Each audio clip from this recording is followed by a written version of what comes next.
I call the honourable member for Wright. Thank you, Madam Speaker. My question is to the Assistant Treasurer. Will the Assistant Treasurer update the House on how the government's budget is bringing certainty to Australians with superannuation, and are there any alternatives to this approach?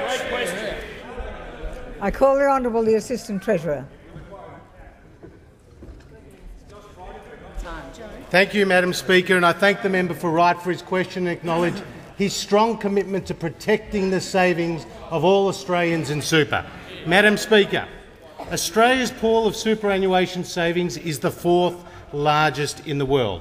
In 1997 it was $300 billion. Today it's $1.9 trillion and it will grow to $9 trillion by 2040. David Murray's Financial Systems Inquiry has called superannuation a substitute or a supplement to the age pension. That is why we on this side of the House have made a commitment to no adverse or unexpected changes to super. Now, Madam Speaker, I'm asked, am I aware of any alternatives? I am aware of an alternative, and it is taxes on super coming from those opposite.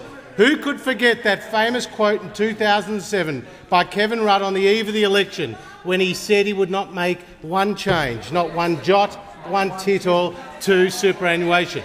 What we saw was 12 adverse changes to superannuation. $9 billion of additional taxes on super. Now, Madam Speaker, so ashamed, so embarrassed was the member for McMahon about the Labor Party's performance on super that he rushed out as Treasurer a press release on the 31st of July 2013 titled "The 5-Year Freeze on Superannuation Changes." The Labor government, 5-year Treasurer, the Labor government will make no major changes to superannuation tax policy for 5 years. Now, Madam Speaker, it's less than 2 years, and now Labor is proposing 2 additional taxes to super, including on earnings above $75,000, which has been described by the Self-Managed Super Funds Owners Alliance as knee-jerk fiddling. It has been editorialised by our leading newspapers as piecemeal and opportunistic.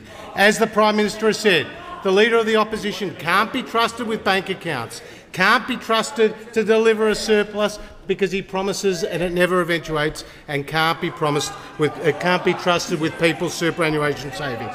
But if all of those taxes on people's super is not enough, he adds insult to injury, Madam Speaker, because just the other day the Leader of the Opposition described the 14 million Australians with superannuation accounts as superannuation being called a legalised tax haven, Madam Speaker, a legalised tax haven. Now, the former Prime Minister, Paul Keating, described superannuation as an appropriate vehicle for retirement planning by ordinary Australians. Madam Speaker, Paul Keating, when he looks at the Leader of the Opposition's position on super, would be rolling in his Xenia suit. Thank you, Madam Speaker.